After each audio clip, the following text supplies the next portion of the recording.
Bom dia para todos.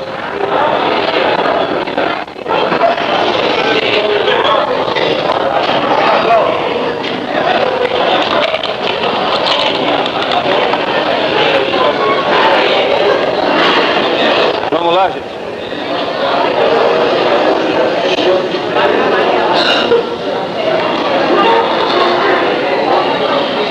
Bom, hoje a gente dá sequência e encerra a área correspondente também a curandeirismo, né?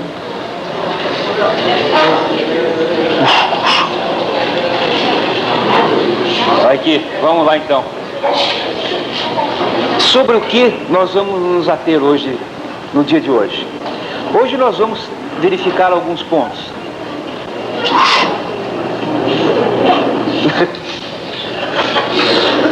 Aí, vamos verificar alguns pontos. Primeiro, vamos trabalhar em cima da força curativa do psiquismo. Ou seja, vamos continuar ainda um pouco o que foi dito ontem, tentando abarcar o poder curativo do psiquismo.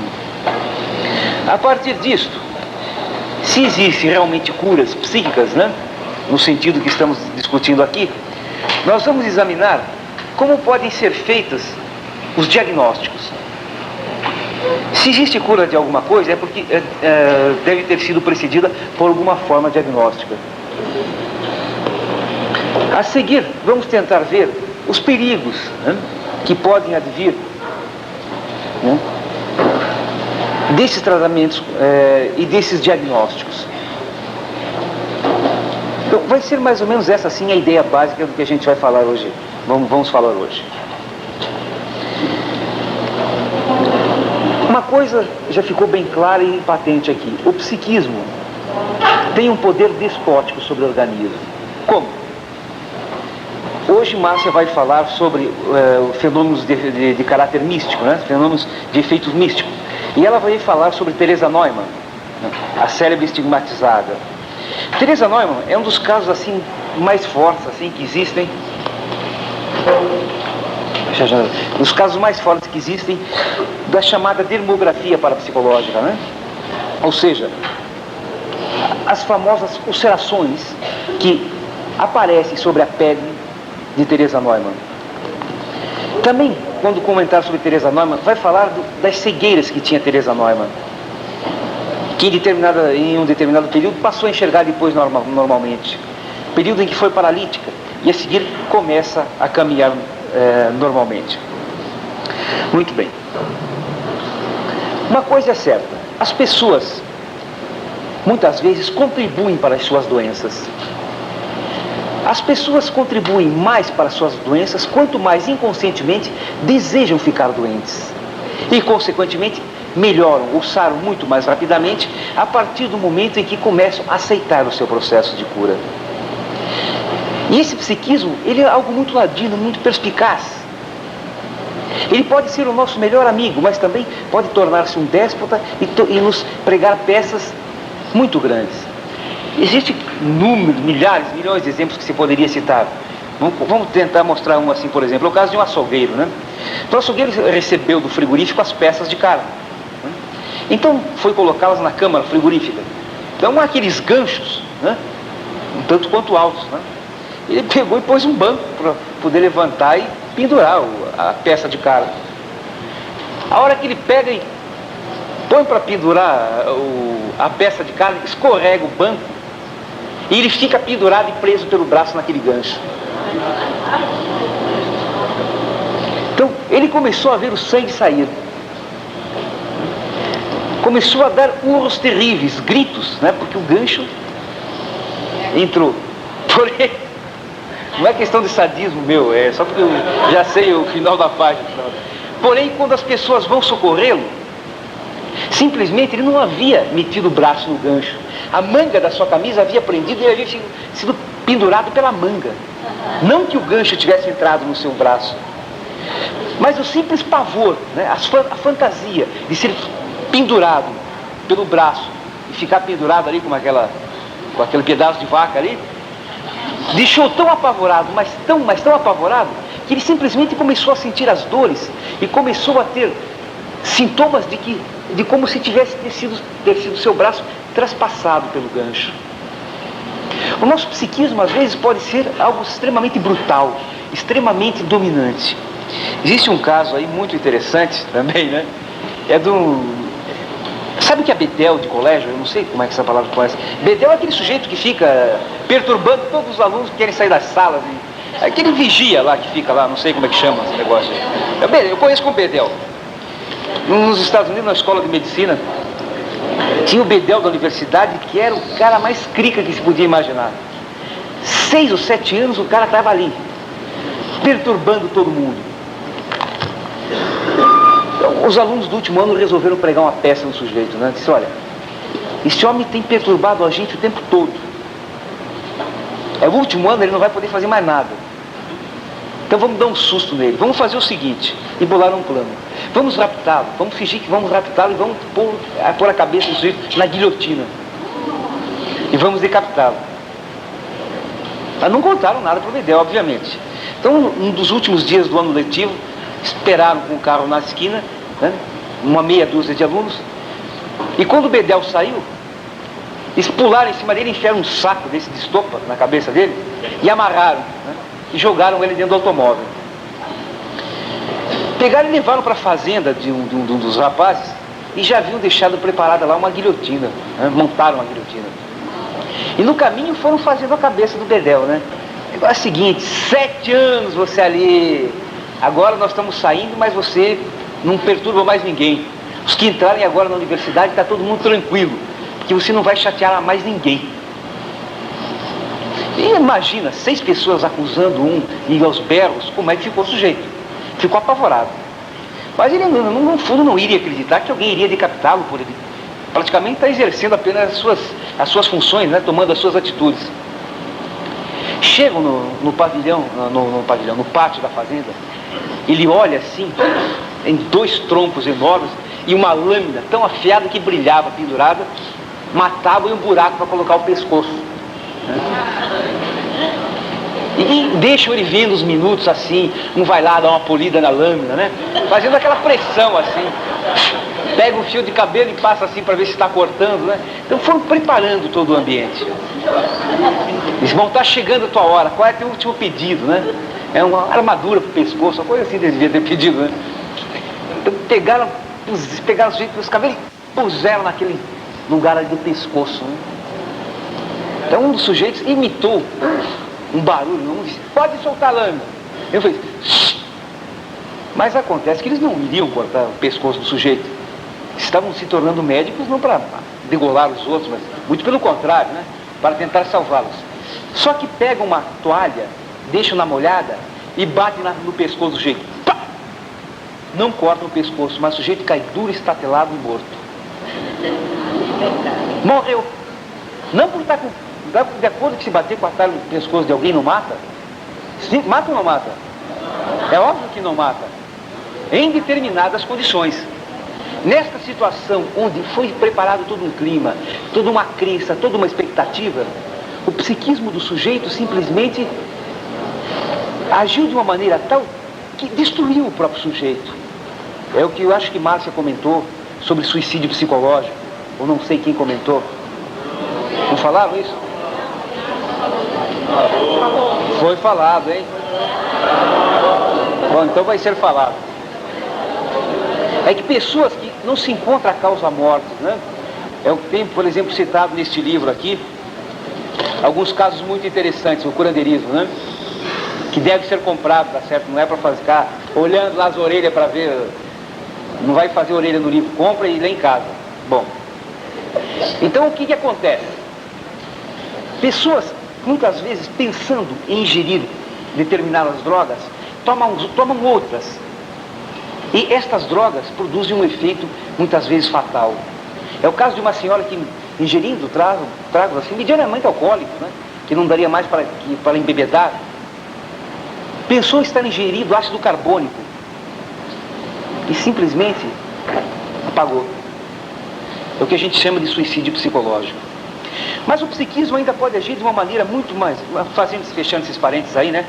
Eu prefiro contar às vezes mais alguns exemplos que fica muito mais elucidativo do que muitas teorias assim, né?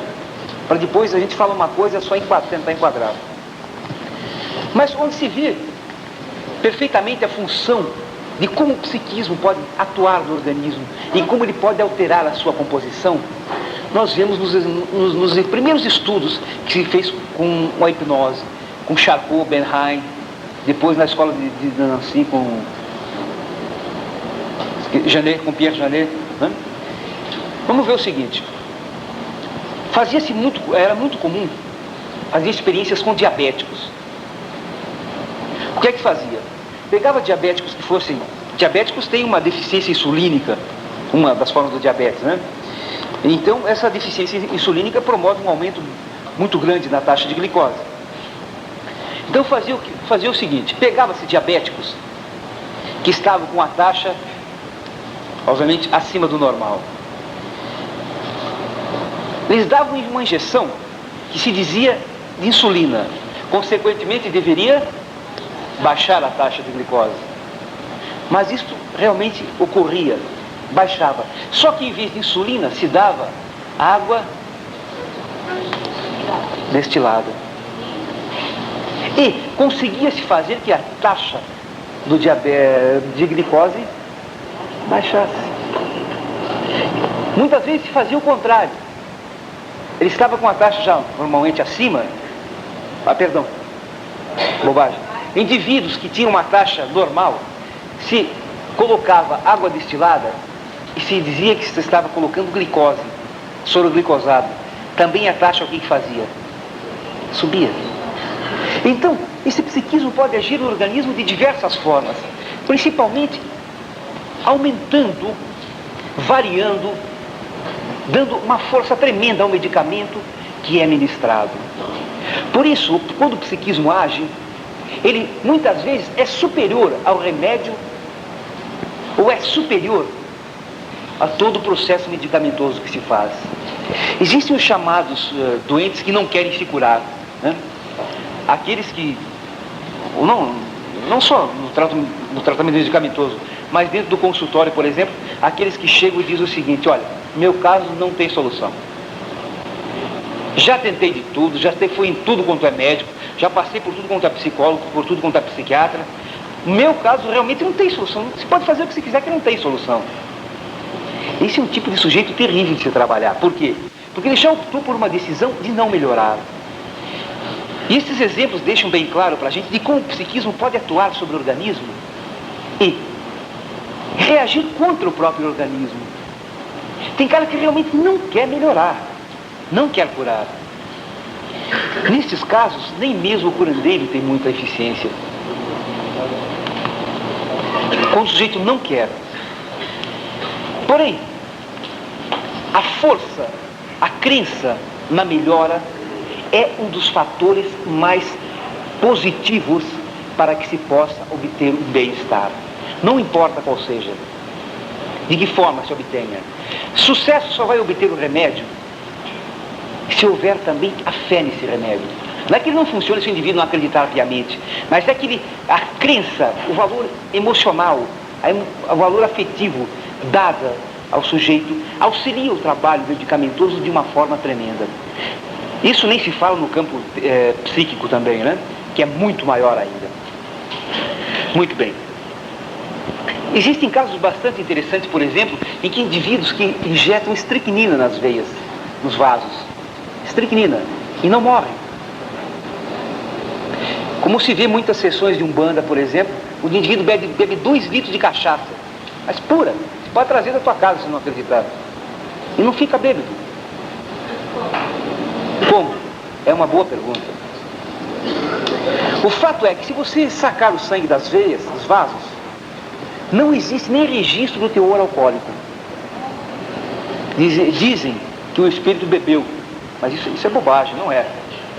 O fato é que não se sabe como é que a sugestão funciona nesse aspecto e produz praticamente esta inibição do efeito do álcool e mesmo o seu aparecimento nos vasos. Mas o fato é que produz, é constatado. A única coisa explicação que poderia se dar seria o efeito que o psiquismo tem sobre o organismo e sobre as coisas que podem ser colocadas dentro do nosso organismo. Como ele pode reagir, como a crença em um dado valor pode agir dentro do psiquismo e do próprio organismo do sujeito. Então, isso é para me dar uma ideia de como as coisas podem acontecer a nível psíquico. A força curativa do psiquismo, ou força destrutiva do psiquismo, se vocês também quiserem, é uma coisa extremamente monstruosa, é muito grande, é muito potente.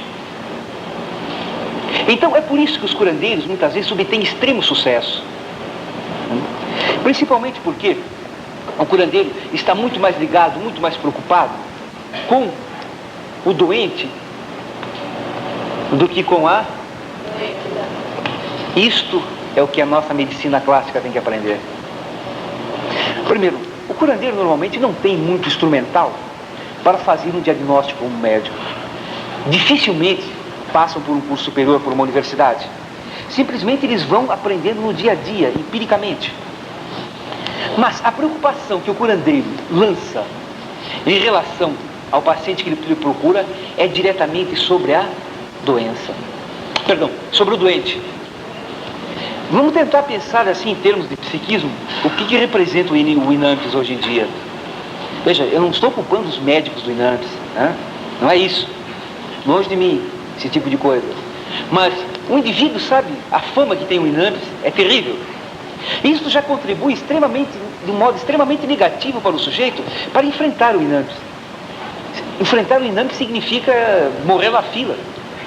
Existe esse jargão aí popular, né? Enfrentar o INAMPS é morrer na fila. O cara tem que atender 30 pessoas em 2 horas, em 4 horas, ele atende 30, 40, 50 pessoas, sei lá quantas. Quanto tempo ele pode dedicar a cada um? Nenhum. Por isso que o curandeiro leva estas vantagens, por quê? Porque ele atende a todos individualmente. A imensa maioria deles, se bem que há também reuniões coletivas e tal. Mas é dado maior atenção ao doente. Muitas pessoas se curam, vamos colocar assim entre aspas, simplesmente não se fazendo nada. Como? Muitas vezes as pessoas simplesmente, quando são ouvidas, são vistas como gente, são percebidas, deixam de ser um número de matrícula ou coisa que o valha. Estas pessoas conseguem um efeito recuperatório tremendo. O que nos deixa muito claro são a própria vivência clínica, o próprio consultório, nos deixa muito mais fundamentados. Por quê? Porque indivíduos que chegam e têm uma descarga, começam uma glossolalia intensa, fala. Simplesmente o indivíduo escuta. Esse simples escutar já é uma condição terapêutica. Lembra que eu falei ontem da emoção? A emoção se pode expressar de diversas maneiras. Uma delas é através da fala. Então, o sujeito falando também consegue determinar este alívio. Então o psiquismo pode expressar-se não só a nível psíquico, como a gente estava colocando lá anteriormente, um efeito físico, mas também um efeito verbal. Isto também é uma força curativa produzida pelo psiquismo. Muito bem. Então, voltando mais uma vez, a força curativa do psiquismo é tremenda e é extremamente abrangente. Se perguntarem assim, Sérgio, mas até onde vai o poder do psiquismo? Não sei. Mas o fato é que o poder do psiquismo não é ilimitado. Ele é tão limitado quanto o próprio homem. Um dos maiores defensores dos efeitos da sugestão foi Bernheim. Bernheim era praticamente o pai da sugestão, assim, moderna, como aplicada modernamente. Ele dizia o seguinte, que a sugestão tem um efeito extremamente benéfico em vários aspectos, mas ela não é algo onipotente, ela simplesmente é limitada. Por quê? Porque não adianta um indivíduo que tem um olho vazado se dar sugestão para que ele enxergue. Não adianta que um indivíduo que tenha um braço amputado mandar ele mexer os dedos. Ela não levando a extremismos como eu estou levando, mas, por exemplo, quando eu falar em perigos de algumas práticas, eu vou falar em remoção da dor.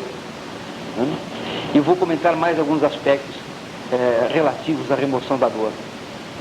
Então, a sugestão ela é limitada. Porém, não se pode medir em cada indivíduo o seu poder sugestivo vai até aqui ou vai até ali. Existem variações individuais que vão de sujeito para sujeito. De individualidade para individualidade. Acorda! Tem gente baixando cabeça? Então vai de sujeito para sujeito. Tem gente que quase caiu da cadeira ali. Tem um ali que o óculos dele fez assim e voltou.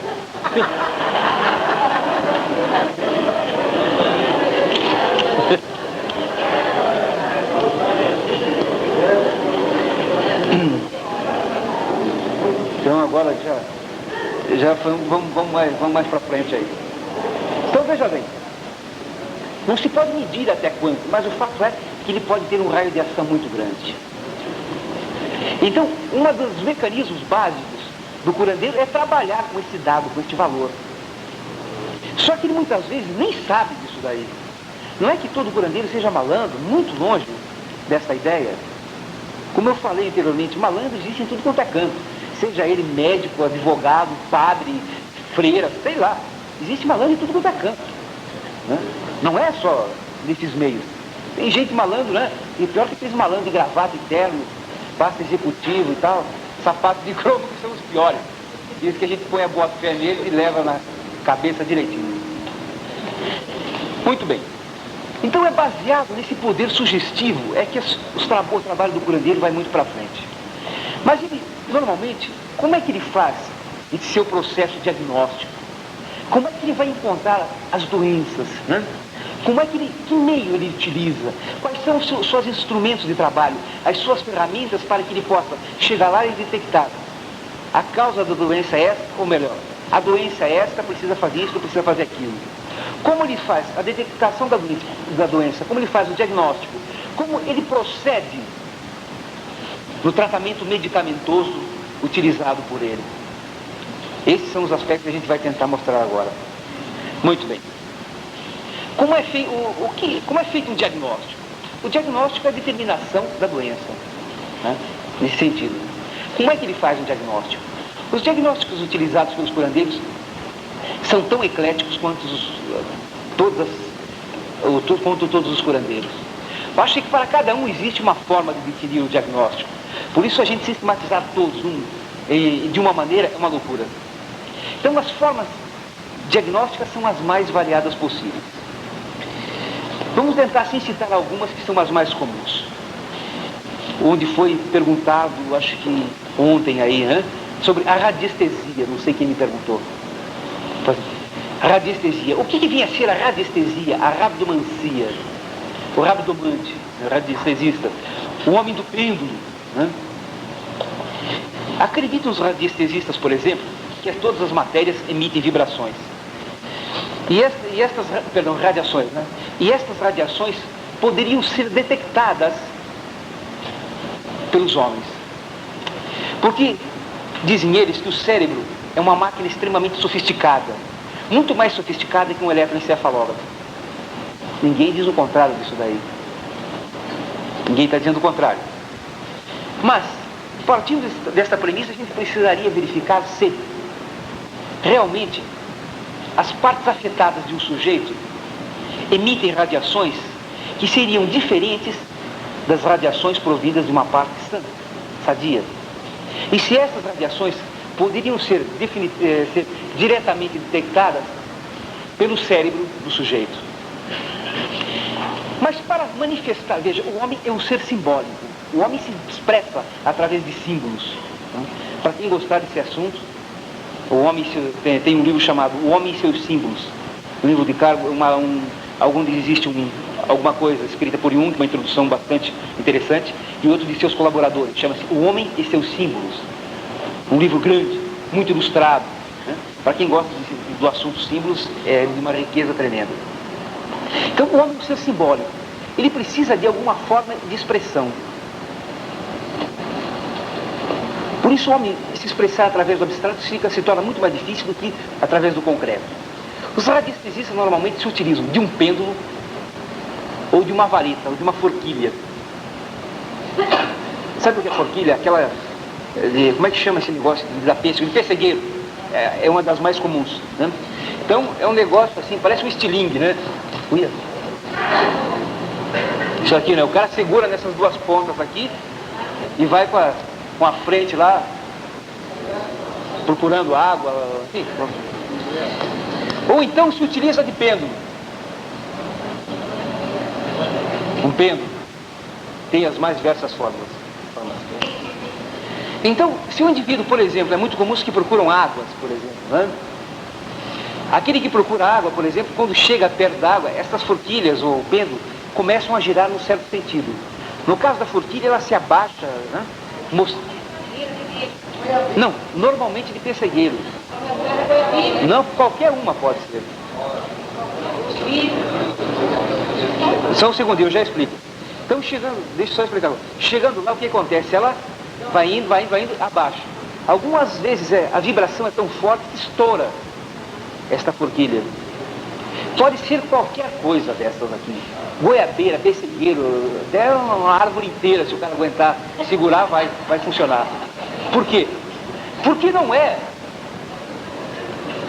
esta forquilha aqui que vai vibrar, que vai virar. É a mão do sujeito que vai virar e vai indicar onde está. Vocês esqueceram do hiperestesia já ou não? Do hiperestesia direta ou não? Veja, hiperestesia direta. Você está entendendo aqui, veja?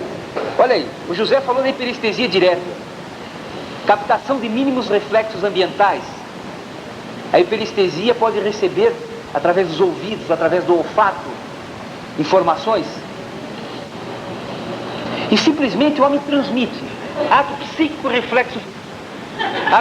reflexo fisiológico. É ou não é? Ele fala então, diz bem alto. Isso. Acorda, quem está dormindo pelo menos não vai dormir. Existe um reflexo fisiológico. E tendo esse reflexo fisiológico, inconscientemente o sujeito vira e encontra água. Se for o pêndulo, ele combina. O pêndulo vai fazer assim, vai fazer assado, ou vai fazer frito. Muito bem. O mesmo acontece com as doenças. Normalmente com as doenças não utilizam essa forquilha, é mais o pêndulo. Então o sujeito chega na frente do outro, né? Ele descobre, olha lá, o pêndulo começa a girar de repente. Isso é um problema de estômago. Se o pêndulo vai para frente assim, é muito grave. Então ele escolhe um remédio X. Então ele pega e vê, será que 2 gotas está bom? O pêndulo para. 20 gotas. Conforme um código estabelecido, vai ser dada a resposta, ok ou não ok. Tá? Isto é um dos mecanismos bastante comuns. Agora, o que entra? Vamos começar a fazer as análises críticas em cima da coisa. O que entra nesta adivinhação?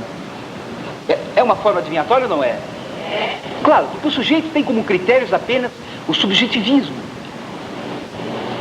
Apenas os seus valores internos. Ele pode ter 1000 conhecimentos de fisiologia, de medicina, de funcionamento humano. Porém, ele não tem meios, não tem critérios para poder entender e adaptar a sua realidade ao que ele está sentindo através do pêndulo. Por quê? Porque ele nunca sabe se isto realmente é verdade. Por quê? Porque seria um fenômeno parapsicológico. E todos os fenômenos parapsicológicos vêm do inconsciente. E sabemos que que os fenômenos vindos do inconsciente não são ocorridos pelo acaso, simplesmente quando eu quero, como eu quero e onde eu quero. Esses fenômenos são espontâneos e incontroláveis.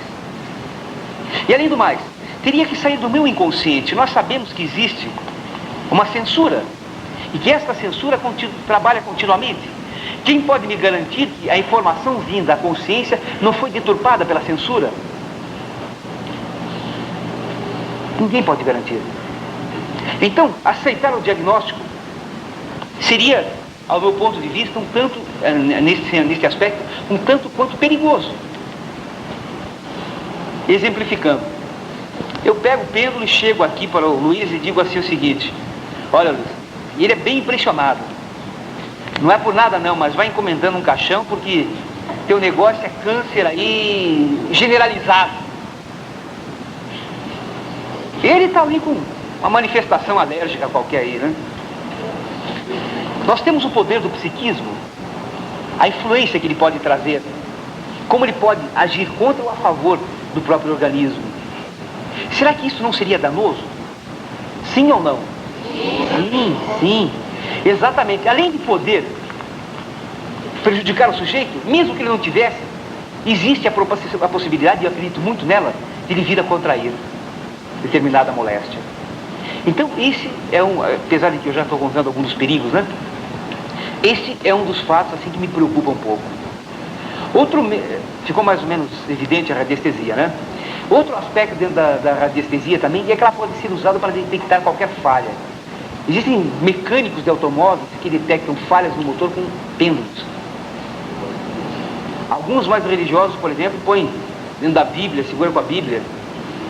Nós temos nas nossas revistas de parapsicologia uns assuntos muito interessantes sobre radiestesia, né? Onde vocês podem verificar lá um trabalho muito bom sobre radiestesia. Um segundo meio de determinar o diagnóstico,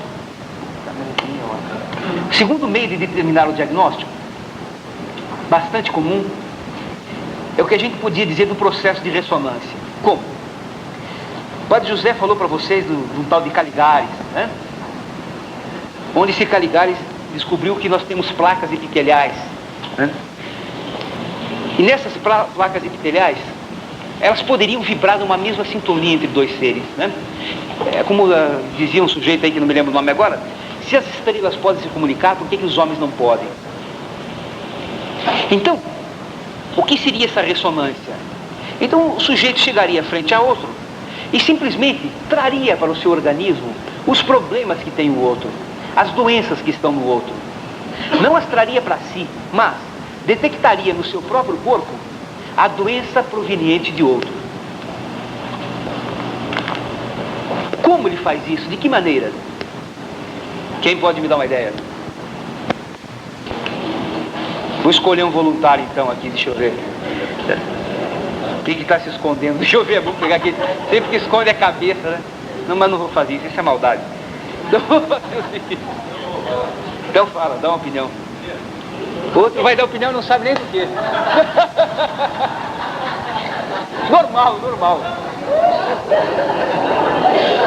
Bom, então vamos lá. Como é que pode o sujeito sentir no seu organismo o que o outro está sentindo? Os mecanismos parapsicológicos eu acho que já estão bem claros. A hiperestesia, por exemplo, é o mais pautável. Por quê? Porque o indivíduo está, normalmente esses diagnósticos ocorrem quando um está em frente ao outro, próximo. Nós sabemos que o IP, né, a hiperestesia indireta do pensamento, numa distância inferior a 50 metros, tem uma facilidade de se manifestar muito grande, muito maior do que qualquer dos outros fenômenos paranormais. Muito bem. Agora, quais perigos poderiam advir desse tipo de informação? Veja, seriam praticamente os mesmos da radiestesia, poderiam ser incluídos os mesmos. Se cair no perigo do subjetivismo, da falsa interpretação, que são os dois básicos. E além do mais, veja, quando a gente começa a utilizar técnicas desse tipo, olhar para o outro e dar o diagnóstico, a gente estaria assim vivendo num rudimentarismo, num desconhecimento de inúmeras técnicas, né? Que diversos campos da ciência hoje, né, têm pesquisado, estudado e tentado encontrar fórmulas das mais variadas para se produzir diagnósticos, para se dar umas ideias mais concretas sobre o que acontece com o homem, como se poderia detectar determinadas causas. Hoje em dia, por exemplo, nós temos exames sofisticados, como tomografia, por exemplo, né? A tomografia computadorizada, onde é utilizado um computador, né, para se ir fatiando, assim, entre aspas, né, regiões do corpo inteiro, de pedaços de órgãos. E ainda pode ser visto ele lá por uma telinha direitinho, como é que é e como é que não é. Então, a gente quando opta por um tipo de diagnóstico desse, bom, eu não estou levando em consideração aqui o aspecto financeiro no momento, estou jogando a ideia, né? Quando a gente opta por esse tipo de diagnóstico, a gente estaria jogando fora, desprezando o conhecimento e estudo de centenas e centenas de pessoas durante anos e anos. Essas técnicas remontam do tempo antes, acho que de Hipócrates, tá? Tem mais de 2.500 anos aí esse tipo de coisa. Então é algo assim que deixa a gente assim para pensar um pouquinho mais. Mas será que o indivíduo que vai dar esse diagnóstico acerta? Acerta. É claro que pode acertar. É óbvio que pode acertar. Mas pode errar? Pode. E a margem de erros é muito maior do que a margem de acertos. E é muito comum se comentar e se falar as coisas que o sujeito acerta. As que ele erra, todo mundo esquece. Então se comenta os acertos. Os erros não interessa. O cara tem 3.500 erros e 10 acertos. Acertou 10 casos. E os 3.500 que ele errou? Então esses dados, acho que precisariam ser um pouco repensados. Outra forma de se fazer diagnósticos, por exemplo, é através dos sonhos.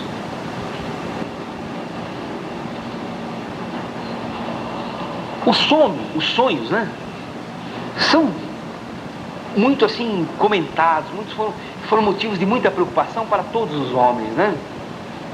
Entre os gregos, por exemplo, tinha o tempo dos sonos, né? O tempo do sono onde o indivíduo dormiria e se restabeleceria, né? Enfim, os sonhos, o sono tem um poder recuperador muito grande. Por quê? Porque ele é um meio pelo qual, através, nós conseguimos uma homeostasia muito maior, muito mais ampla, muito mais fácil. Porque nós podemos entrar num processo, psicologicamente seria o seguinte, de retirar a energia imposta, jogada no ambiente durante o dia. Que durante o dia a gente está sempre desprendendo energia, né, para se manter vivo, acordado, ouvir, escutar, pensar. Enquanto que ao dormir, simplesmente nós fazemos o inverso. Nós simplesmente, praticamente, retiramos tudo do ambiente e nos aconchegamos. Né? Então, é muito comum o aspecto do diagnóstico em sonhos. E será que isso pode ser totalmente desprezado? Não. É óbvio que não. Por quê? Vocês viram com o Conrado que os sonhos, como dizia Freud, são a via régia para o inconsciente. Eles são mecanismos mais diretos e mais adequados para se chegar ao inconsciente. Por quê?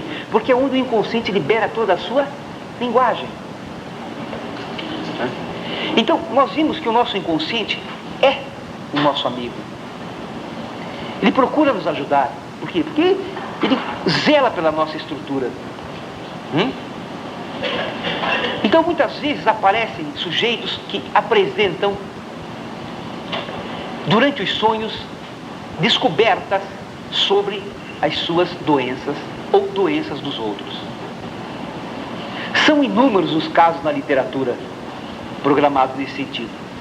Mas, como sempre, esta resposta vindo do inconsciente, que é o próprio sonho, ou o descobrimento, no caso específico, o diagnóstico da patologia, da doença, nós vemos assim claramente que o que nos é dado, sempre é dado da forma própria, prosopopeica do inconsciente, meio dramatizado. Existem centenas de exemplos. Por exemplo, deixa eu pegar um aqui. Uma menina tem um sonho, nesse sonho ela é mordida na perna por um cachorro. E durante o sonho ela vê que custa cicatrizar aquela dentada ali no lugar onde ela levou. Algum tempo depois, ela sofre um processo ulceroso nesta perna, mesmo sem a mordida do cachorro. Enfim, exemplos como esse existem aí aos montões. Isso aí não é de muito interesse assim, mas existem aos montões. No livro Curanderismo existem exemplos ótimos. Então você pode levar para casa e ler lá na tua casa direitinho. Não precisa comprar, não. Só pagar. Pode, inclusive, deixar aí. Mas pode levar embora. Né? Muito bem. Vamos ver se a gente pega outra aqui. Outro meio diagnóstico bastante procurado é a hipnose. Principalmente nos dias de hoje, né? A hipnose é vista assim como algo, meu Deus, é o fluido universal, né? É pedra filosofal, né? Assim para os leigos. A hipnose é capaz de tudo, ela resolve tudo. Isso não é verdade, né? Tem uma série de coisas que... O Godoy já falou de hipnose, de transe, né? Uma série de coisas... Mas falou de transe, tá bom. Então uma série de coisas em que realmente não é bem assim, conforme se explica e conforme se vê. Como é que se faz então esses diagnósticos por hipnose? Normalmente procura um sujeito bastante hipnotizável e que tenha pelo menos bons conhecimentos em termos médicos. Nós sabemos em que esses estados em que há alteração de consciência, existe uma maior facilidade para a manifestação de qualquer fenômeno do tipo parapsicológico.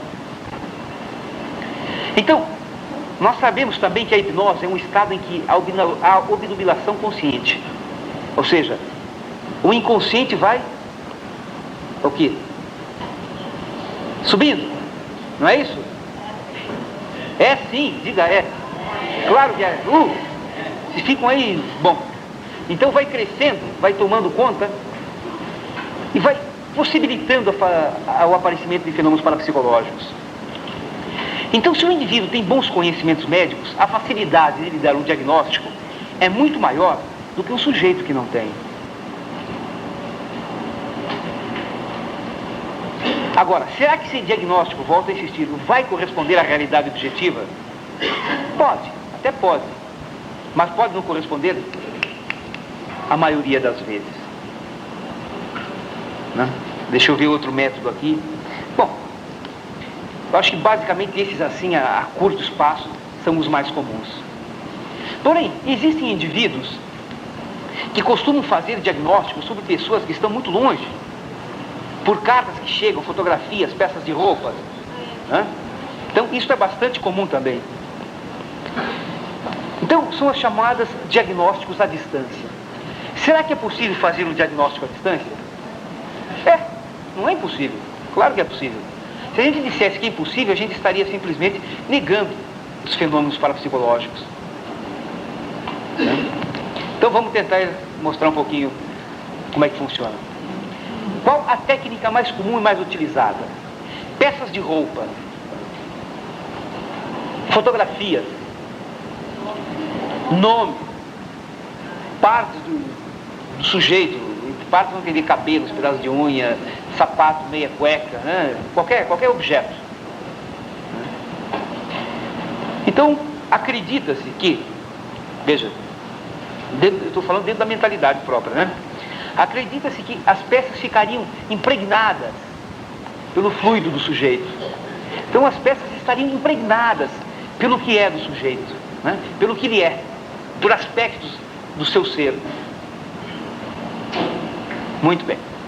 Então o Padre Jorge já deixou muito claro, né, sobre a psicometria.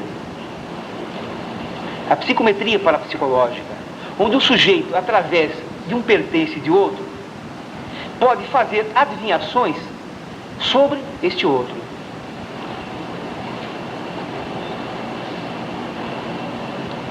A partir do momento em que eu tenho uma camisa, uma calça, uma meia, um óculos, fios de cabelo, eu posso dizer coisas sobre o dono deste objeto.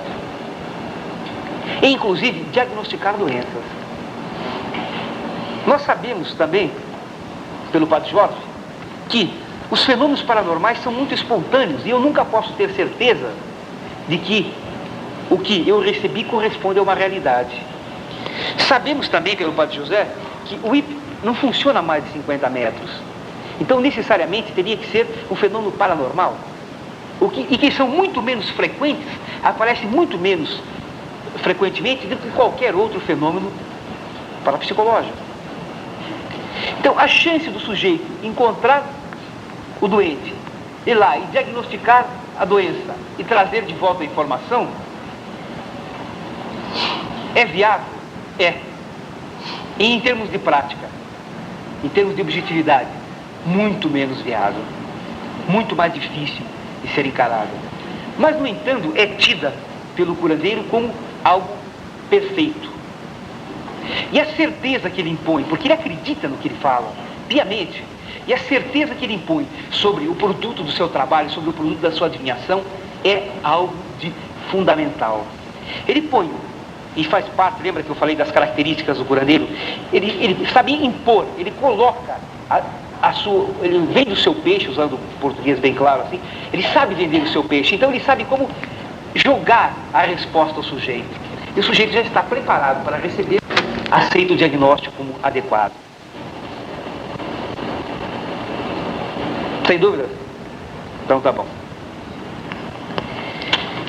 Veja, eu utilizei estes métodos assim, esses principais métodos diagnósticos utilizados pelos curandeiros e alguns perigos que cada um pode trazer. Eu estou prescindindo assim das charlatanices assim que podem ocorrer, tá certo? Estou tendo como autênticas, né? Não é como aquilo que eu falei, por exemplo, de se enfiar no meio da fila e ficar colhendo informações ou jogando informações para depois se colher os resultados. São diagnósticos feitos honestamente, assim, né? Muito bem. Se está diagnosticada a doença e ela é X, será que existe a cura? Será que existe a chamada cura parapsicológica? Esta é a questão.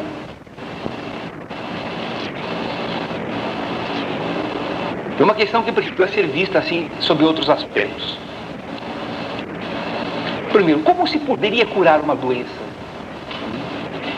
Vamos nos ater assim, mais especificamente, as doenças em que esteja aparecendo um aspecto orgânico, que são as que são mais facilmente assim, a gente observar, mais facilmente compreensíveis, né? E fica muito mais claro para a gente tentar mostrar a ideia.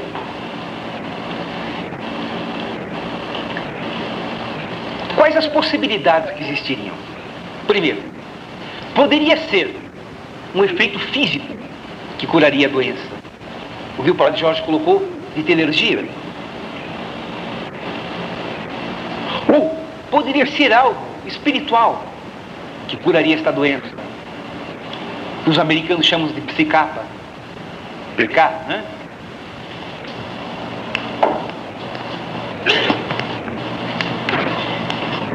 Psicoquinese, né? Psicoquinese. E além do mais, será que seria possível exercer esta força física, né, telérgica? Poderia ser à distância somente, ou poderia ser próxima do sujeito somente para o processo de cura? Deixei claros 4 itens ou não? Não, eu percebi que não. Então deixa eu revoltar os últimos 2, tem 4, né? É só que eu me atrapalhei na hora de explicar. Primeiro, telergia. Segundo, psicapa, a espiritual. Terceiro, esta telergia agiria somente em proximidade do sujeito. Quarta, esta força física poderia agir muito mais adiante e muito mais longe do que em presença do sujeito. 4 possibilidades. Ficou claro essas 4 ou não? Ficou nada. Mentira de lavado. Olha aqui, ó.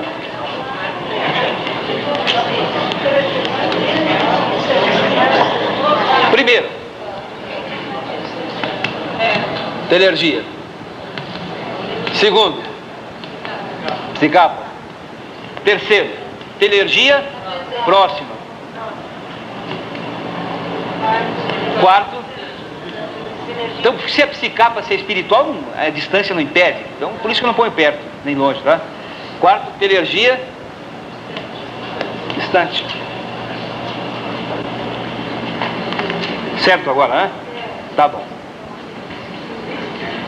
Vamos pensar então na primeira hipótese, na telergia.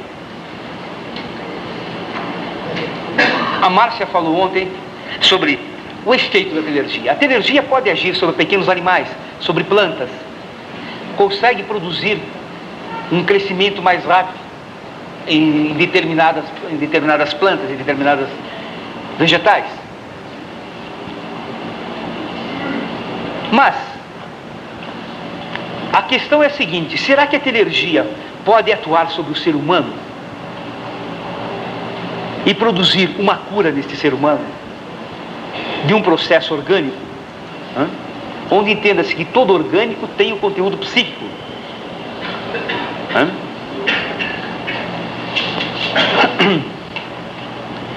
Quando se estuda as casas, quando Hans Bender, um dos maiores estudiosos em termos de casa mal assombrada, ele percebia que nestas casas mal assombradas, quando determinados objetos se movimentavam, como é que se chama o movimento de objetos? Isso, lá o Padre Jorge está contente. A telecinesia. Quando haviam telecinesias, e havia um sujeito na trajetória desta telecinesia, o sujeito não era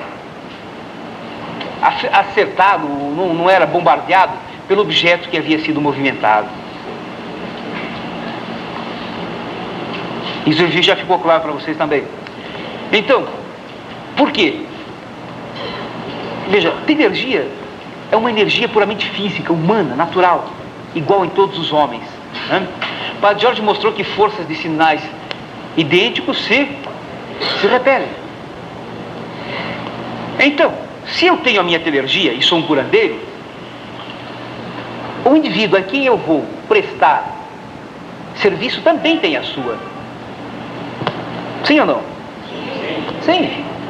Se ele tem a telergia dele e as duas são de mesmo sinal, elas devem fazer o quê? Se repelir. Então, se falar que a telergia de um sujeito age sobre o outro, sobre os animais grandes, como colocou a Márcia ontem, domésticos lá, aquelas coisas todas, talvez seja um pouco precipitado. Porque existem alguns indícios de que provavelmente a telergia não produz um efeito curativo. Mas, Sérgio, existem casos em que há um processo ulceroso. Existem alguns exemplos muito bons aqui no curandeirismo. Existe um processo ulceroso em que um sujeito que impõe as mãos, é cérebro, né, esse meio de impor as mãos assim, a imposição de mãos alterou o processo de cicatrização. Mas aí é diferente. Agora, como é que eu posso garantir, por exemplo, que a telergia simplesmente, ou o próprio sujeito que impôs as mãos, não foi um catalisador para que a própria telergia do próprio doente produzisse um efeito curativo? Então, existem determinadas coisas que nos deixam assim meio de olho aberto. Espera aí, existem outras probabilidades. Ao que tudo indica, uma cura de um processo ulceroso por telergia não é muito provável. Mas, em algumas experiências bem tratadas, se vê que ela muitas vezes auxilia processos de cicatrizações. Algumas vezes inibe o desenvolver de determinados micro-organismos. Mas que até hoje não se consegue detectar de que a telergia é capaz de curar, no sentido exato, um processo orgânico em andamento. Também vimos que a distância, já vamos pegar os dois aqui, psicapa deveria funcionar, mas quando se tenta influenciar por psicapa alguém que tem um processo ulceroso como este, a uma distância superior a 50 metros, também não funciona muito bem. Pulando um pouquinho, e próximo ao sujeito, funciona? Caímos no caso de cima. Quem pode garantir que não é a própria telergia do sujeito? Então, se falar de uma cura parapsicológica, no sentido da palavra, é um tanto quanto pesado. Por quê? Porque, por um princípio mais ou menos lógico, né? Vamos pensar assim num aspecto mais. Existem os chamados, que se autodenominam ou os denominam de doadores de energia. Já ouviram falar nisso ou não? Um cara que doa energia para os outros. Então acredita-se que um órgão são, um indivíduo sadio, poderia dar a sua energia para o indivíduo que estivesse menos sadio. Vamos supor, o grau de sanidade seja 100 unidades quaisquer de energia. 100 unidades de energia qualquer. Esse indivíduo está muito bem, está mais do que devia, ele está com 120, 105, por 180. 180 unidades de energia. Está a todo vapor e não está próximo. Chega um indivíduo com 50. Bom, então vai fazer o quê? Se ele é um doador de energia, ele vai ficar com 130 e para equilibrar o outro, 100. O segundo paciente dele tem 50 também. Ele vai ficar com 80? E o outro com 50? E o próximo que chegar com 20? Ele vai pegar os 20 desse e vai dar os 80 dele para o outro. Deu para entender essa ideia ou não? Eles mesmos se refutam. É o princípio das trocas de energia. Eu não posso dar mais do que aquilo que eu tenho. Se eu vou distribuindo, vai chegar uma hora em que eu vou fazer o quê? Ficar sem.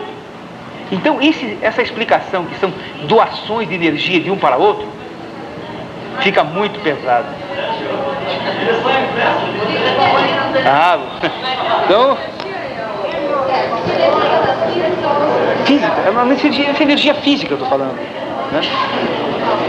Então veja bem, só um minutinho.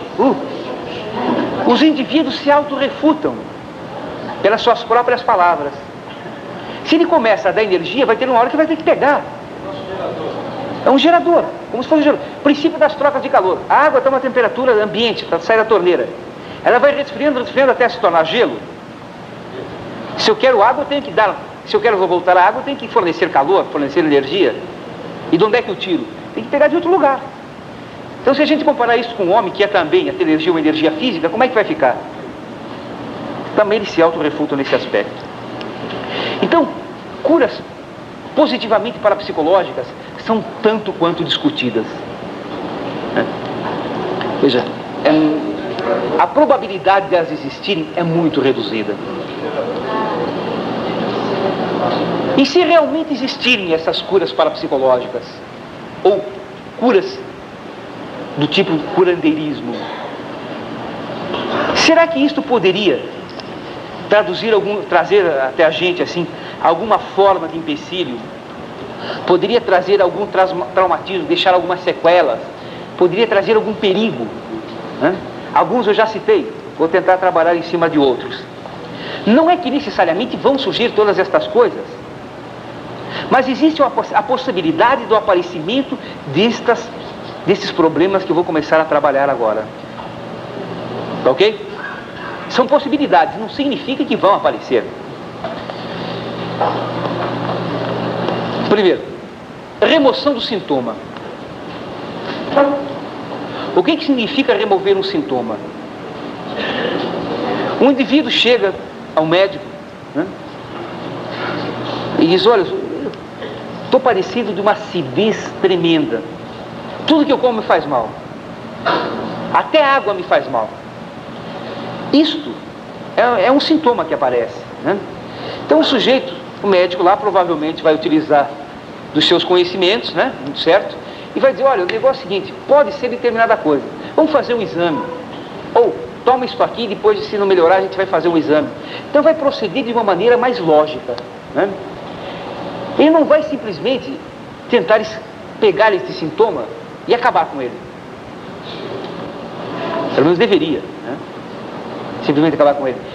Por quê? Porque o sintoma é sinal que alguma coisa não está bem. E um dos principais sintomas, por exemplo, é a dor. Todo mundo detesta ter dor, não é verdade? Quem gosta de dor? Ninguém. Mas é a coisa mais saudável possível, né? É um sinal de saúde, é sentir dor. Por quê? Porque a dor é um grito de alerta. Ela vai nos avisar de que alguma coisa não está bem. Ela é o meio pelo qual o nosso organismo começa, um dos meios, né, pelo qual o nosso organismo começa a gritar. A partir do momento em que eu vou ao curandeiro, por exemplo, com determinado sintoma, e este sintoma simplesmente é retirado, pode surgir danos muito sérios. Retirar sintoma não significa resolver problema. Então, exemplificando, que tal o estômago do sujeito, né? Começou com um processo degenerativo lá qualquer. Está com uma úlcera gástrica, estão faltando, comendo um pedaço já. Chega lá, diz: olha, eu estou assim, assim, assim. Ela diz: olha, você vai tomar um chazinho de camomila e vai acabar com tudo isso daí. Mas a crença do sujeito que vai tomar um chá de camomila é tão grande. Veja, para lembrar de todos os mecanismos necessários para a função, né, psiquismo, aquelas coisas todas. É tão grande que desaparece o sintoma. Não sente mais nada. Nem no primeiro dia, nem no segundo, nem no terceiro. Diz: poxa vida, batata. Não incomoda mais. Então aquela feijoada que faz anos que eu não como, com caipirinha regada ao vinho, depois bastante doce, eu vou pelo menos comer uns 3 dias seguidos para matar a vontade. Veja, se há um processo orgânico em andamento, se pode retirar a dor, e a dor é facilmente retirada, desde que haja a crença no sujeito. Por exemplo, nós nos nossos cursos de divulgação, nós fazemos algumas apresentações, conforme já foi dito, né? E acho que quase praticamente todos nós, varia muito de um para um, cada um faz uma experiência, né? Fazemos uma experiência que nós chamamos a experiência da agulha, né? Onde se escolhe alguém da plateia e tal, queira, e enfiamos a agulha no braço, aqui, por aqui, sem sentir dor, sem sentir sangramento, sem nada. E não dói. E muitas vezes a gente tem pavor de injeção. Né? Por quê? Porque a dor, quando existe a crença, pode ser facilmente retirada. Retirou a dor, retirou o sintoma, o que acontece com este miolo aqui? Já que está sendo regado a elementos destrutivos, o que acontece com o seu processo de alastramento? Aumenta. Quando o cara se dá conta, já não sobra nem mais estômago. Um outro perigo que surge, assim, que eu acho bastante pesado, é o deslocamento dos sintomas também. O que é esse deslocamento dos sintomas? Conrado já deixou claro, o nosso psiquismo fala por todo o nosso corpo. Todo o nosso corpo expressa o que o nosso psíquico sente. Então, as doenças, eu falei que a imensa maioria delas são psicossomáticas. Então chega um sujeito ali um dia, né, com tiques. Sai pela rua assim. Né? E é muito desagradável andar com esses tiques assim pela rua, né? Ele chega e vai lá no curandeiro, o cara olha para lá, dá uma salaviada ali, bate os galhos de arruda, passa um olhinho na cabeça e blá, blá, blá, pá. Eliminou o tique. O que acontece? Se você pegar um tufo de papel, um bolo de papel, enfiar dentro do escapamento do automóvel, o que acontece? Hã? Não vai produzir muito dano lá por dentro? Vai. Veja, inconsciente não suporta a tensão. Está lembrado disso, né? Então ele vai ter que encontrar outro meio para expressar alguma tensão aqui dentro, que a princípio eram os tiques. O cara arranja hemorroida. Bom, já curou do tique? Vamos lá cuidar da hemorroida. Né? Chama o oculista lá e vai cuidar da hemorroida. O oculista vai lá, cuida da hemorroida, cortou outro mecanismo. Desculpa, eu não ia falar isso, surgiu assim de repente. Né? É que, bom, depois eu falo. Cuidou da hemorroida. Chega no outro, já que curou aqui dos tiques e curou da hemorroida, vai para o outro sujeito, vai lá de novo para o curandeiro e arranja uma outra coisa. E ele corta, sempre cortando o sintoma. Chega uma hora que o cara arranja uma lesão cardíaca, e um determinado instante lá, ó, bate com as 10 jogando o coringa fora ainda, né? Morre. Agradecido lá ainda, principalmente por ter curado o tique, né? Veja, os tiques não são fáceis de curar, não é assim, todo pronto e miloso. Mas simplesmente é bem melhor ter um tique nervoso do que uma lesão cardíaca, né? É mais feio, mas funciona bastante bem. Este é outro dos perigos assim que eu acho muito, mas muito perigosos, né? Deixa eu ver aqui que eu anotei algumas coisas assim mais importantes aqui. Mostrando sintomas de dificuldade. Outro detalhe importante. As curas muitas vezes são passageiras e temporárias. Eu me lembro que eu estava certa vez em Florianópolis, e lá em Florianópolis eu fiquei parado na casa dos amigos meus que são capuchinhos. Fica lá perto da UFRJ, lá, o FF, sei lá como é que chama esse negócio lá. O FSC, Universidade Federal. Então eles estavam falando que passou um curandeiro lá por uma época e reuniu um monte de gente numa igreja da Assembleia de Deus. E levou todo mundo àquela histeria coletiva e tal, né? E um sujeito que era muito conhecido na cidade, que era paralítico mesmo, assim, na cidade, né? Conseguiu andar, saiu da cadeira de rodas e conseguiu andar. O curandeiro ficou lá 3 dias na cidade, estava abençoando, e o cara fez 1000 coisas assim para ele, né? abençoou o curandeiro, deu um monte de coisas. O curandeiro foi embora, no quarto dia o cara ficou paralítico de novo. Veja, esse é um caso nítido assim, de paralisia histérica, né? Que com um tratamento adequado funcionaria. Mas eu citei este exemplo assim para deixar claro uma coisa. As dificuldades psicológicas que podem surgir para o sujeito quando a princípio é feito uma cura e ela a seguir tem o contrário, volta todo o processo doentio de antigamente. E isto é frequentíssimo. Isto traz ao sujeito muitas e muitas complicações. Porque o psiquismo se torna cada vez mais abalado. A descrença e volta a não crença na melhora e continua assim por diante. Um outro aspecto que não se prende só ao curandeirismo também, mas a medicina tipicamente ortodoxa, são as curas parciais. O que nós vamos entender aí por uma cura parcial?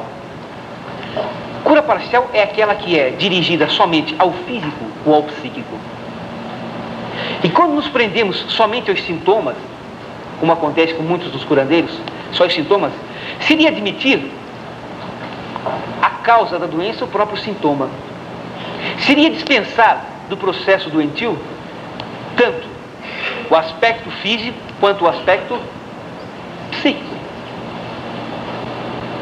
Veja, não é uma crítica apenas que se pode levantar, ficou parecendo até o símbolo do quatro, né?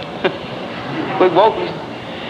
Ficou apenas, não é apenas ao curandeiro, mas sim a todo um processo ortodoxo de medicina, aquela medicina ortodoxa do organicismo, né? Em que só existe para cada sintoma uma causa física, né?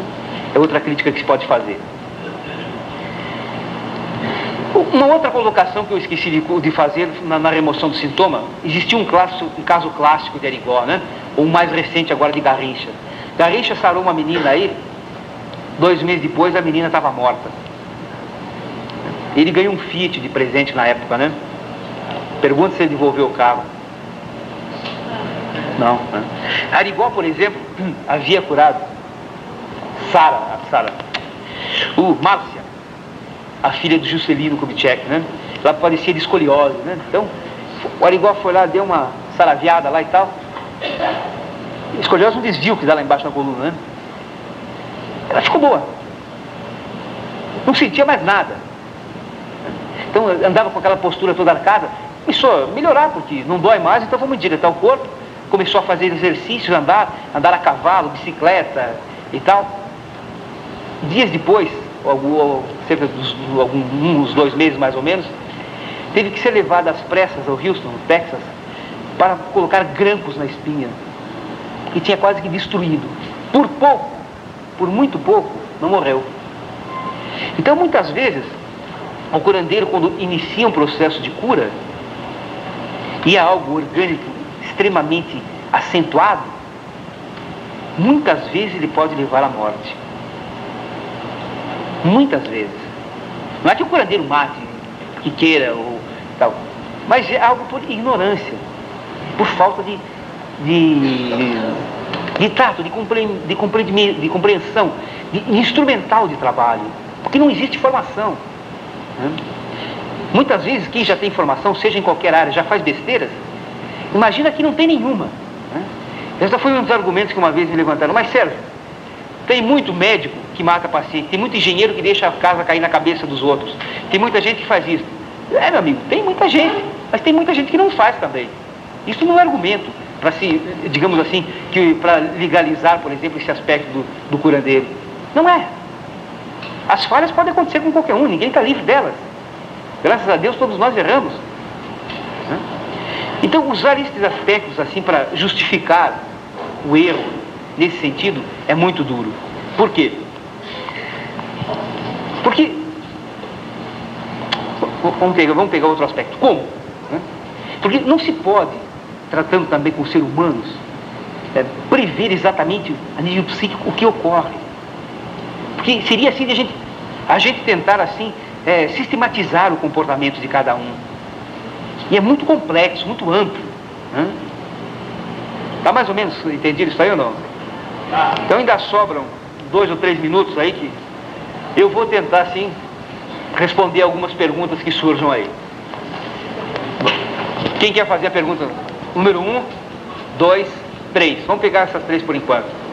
Não vai dar, mas número 1. O psiquismo pode curar uma doença, a área não incurável da medicina? Depende que doença é. Depende como incurável. Né? Veja, fica meio difícil a gente dizer sim ou não nesses aspectos. Né?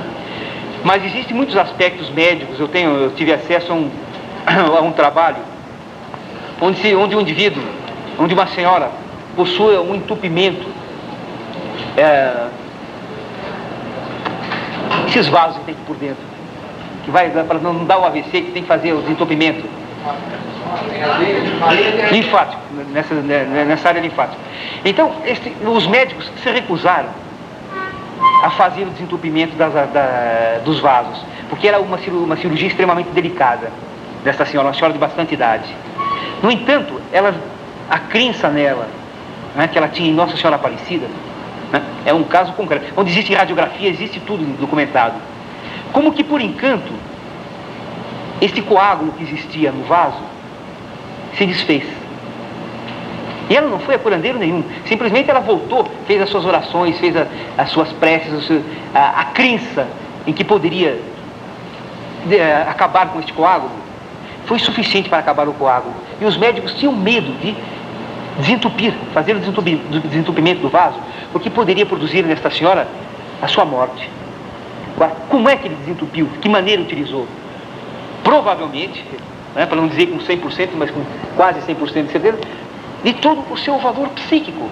Algo tido como incurável pela medicina. Mas veja, existiam, como falei para o senhor anteriormente, condições para que a sugestão ou o processo psíquico tivesse andamento. Existia uma correspondência orgânica, uma correspondência física, que poderia estabelecer uma relação de concretividade com o psíquico. Ficou mais ou menos clara a ideia ou não? Então isso é possível. Bom, esta foi também a minha última aula no curso, né, sobre os 2 temas que queria abordar. Muito obrigado a todos.